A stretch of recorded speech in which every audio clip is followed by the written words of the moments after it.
Cyprus 2017, Part 7. Kourion, Aphrodite's Rock, Kouklia, Pafos and Kiti. We used the rented car for one more day, and that was to go to the west and to the city of Pafos. Our first destination was the archaeological site of Kourion, which is situated a little less than 20 kilometers west of Limassol.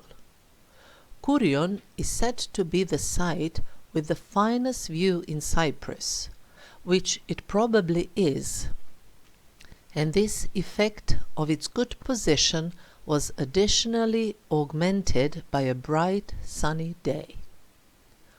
Although the first settlements in this area originate from the 6th and the 5th millennia BC, the city of Kourion saw its peak during the Roman times and later in the early Christian period. The site extends along an elevated stretching above the Mediterranean Sea. We started with our sightseeing from the house of Eustolius. Originally, this was a private villa which was later turned into ancient baths. Today, it is covered by a roof construction protecting not only the remains of the building, but also some beautiful mosaics that may be seen there. Still, probably the most impressive structure, which is almost a symbol of Kourion, is its theatre. It was built in the 2nd century BC and extended in the 2nd century AD. A couple of millennia later, the theatre has been restored, and nowadays it is often used for concerts and theatre performances. The background of the stage are the nearby green fields and the immense Mediterranean Sea. A little farther there is the Earthquake House.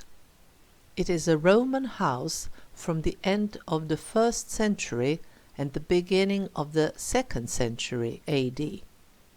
Its name comes from the fact that this area was struck by a catastrophic earthquake in 365 AD, when this house was also destroyed, and during its excavation and study, some human remains and objects were found that clearly depict how people used to live here. Very close to this house there is a stunning viewpoint with a bench to sit on, and so we made a short break in order to enjoy the natural beauties. Further within the site, it is possible to see remains of an early Christian basilica and of the agora, with a nymphaeum close by. It is a complex of temples dedicated to the nymphs that was built from the 1st century AD to 365, that is, until the earthquake put the stop to the city. I was particularly glad that I could recognize Thermae even without any sign, that is, the part of the Thermae where there used to be floor heating during the Roman times. Why? Because I learned about it during my visit to the site of Viminacium near Kostolac in Serbia. Namely, in some rooms it is possible to see short pillars made of bricks, while around the perimeters of these rooms, where there has been no caving in, one can see slabs that used to be laid down over those pillars. The pillars are low, and if they are whole, they reach only up to the level of the floor. The adjacent room was used for building fire and heating air, which was then transferred through a tunnel leading to the space with pillars that was under the slabs on which the people walked, and ta-da! This is how we get floor heating. So, wherever one sees such short pillars made of bricks among ruins from the Roman period, one can recognize the space where the floor was heated, and that was, by the rule, in Roman thermae, that is, in their public baths. And finally, at the end of the site, one can visit the house of the gladiators and the house of Achilles, thus named on account of some wonderful mosaics with the given subjects that decorate the floors of these structures. All in all, the visit to Kourion was most enjoyable and satisfactory, after which we continued further westbound, driving on the road that leads parallel to the shore. That was very important for our intentions, as our next destination was a birthing center. Not just any birthing center, but rather a place where no less than a goddess was born. As a preparation for this story, one just needs to look at Botticelli's painting The Birth of Venus, held at the Uffizi Gallery in Florence, and everything I'm talking about will be clear. With a note that Botticelli was an Italian and under ancient Roman influence, and hence Venus. This, of course, concerns Aphrodite, the ancient Greek goddess of love and beauty, who was born out of sea foam precisely in Cyprus, here near Pafos. As we approach the place called Petra tou Romiou, or the Aphrodite's birthplace, as I find it easier, we came across a couple of viewpoints, stopping there in order to enjoy the truly divine vista. After a couple of short stops, we left the car on a parking lot and then passed through a narrow tunnel that leads under the road, and thus we got to the beach. That large Aphrodite's rock simply rests against the beach, and when one looks at it from the front, there is a beach segment to the right and a beach segment to the left. The left part is all made up of white round pebbles, but in the right one, under the white pebbles, there is also dark fine sand, and it is my free estimate that Aphrodite was born right there. Imagine the goddess, just born and with divinely gentle feet, having to make her first earthly steps on the left part of the beach with rocks alone. She would have been all bruised up. It probably must be a great joy to bathe at this beach, with such nice views at the time when the sea is warm. Regardless of the sunny day, the two of us were not ready to step into the waters of the Mediterranean in January, although there were some visitors who didn't mind either the temperature of the air or that of the water, which we found too low for our liking.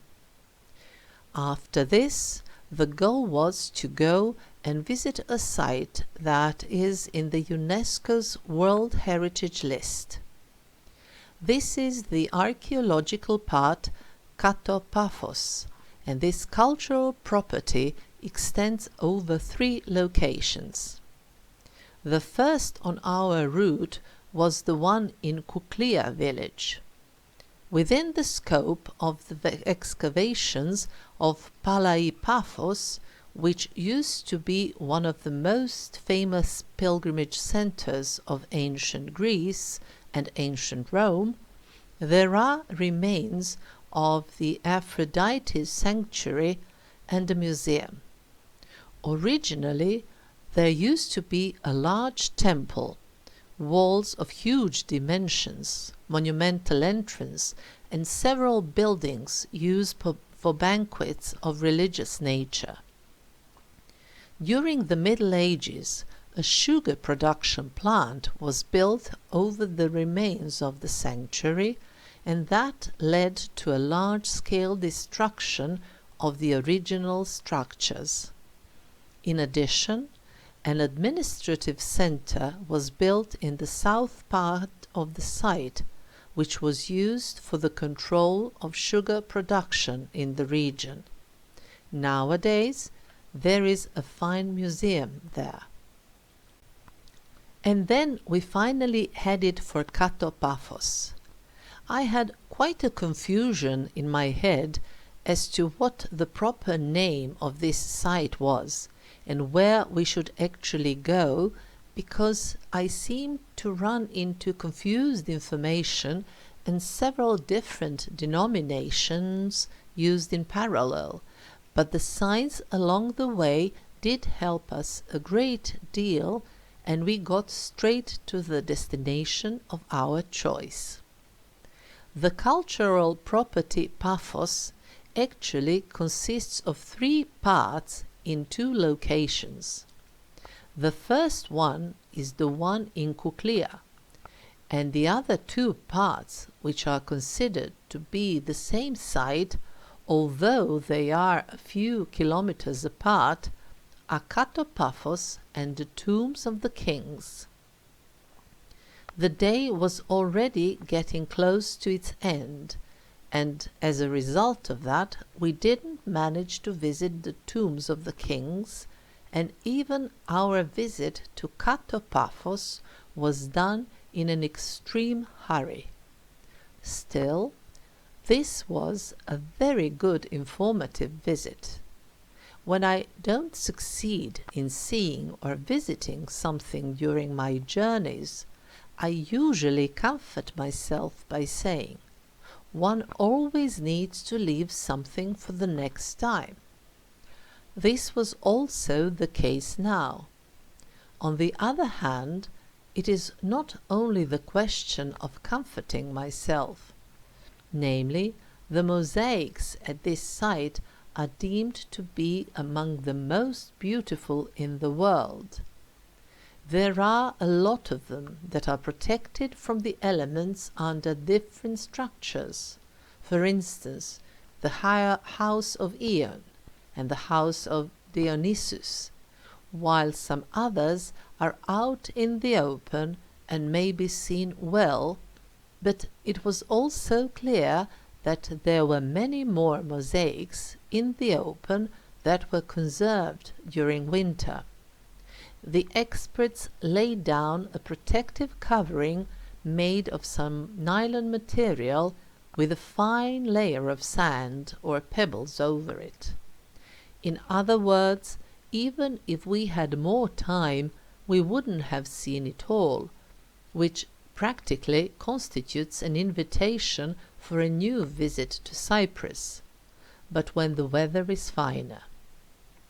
The site itself requires at least 3 to 4 hours of a slow tour around.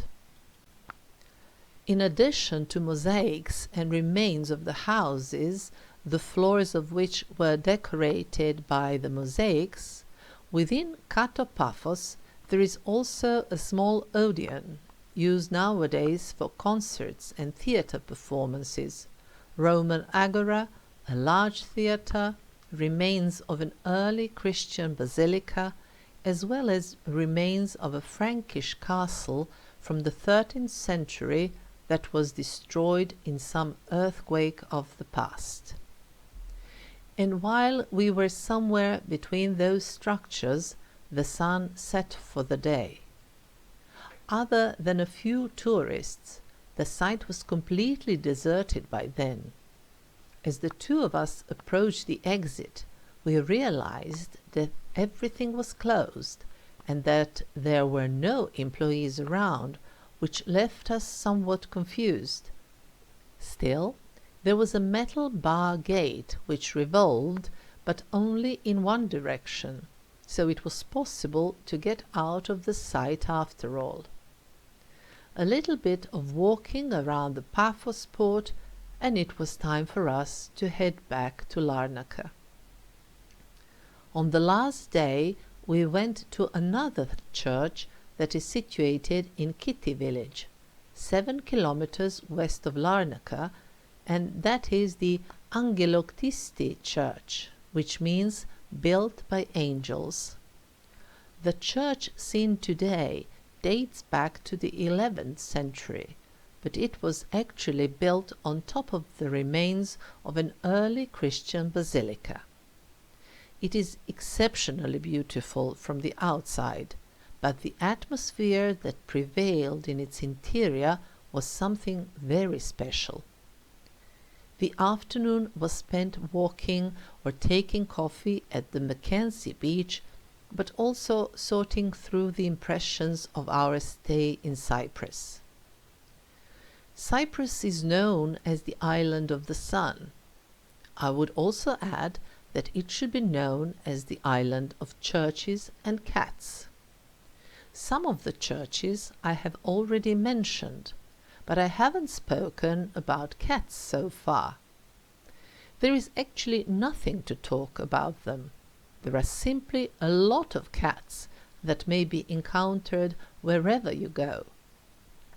But let me be a little bit more serious.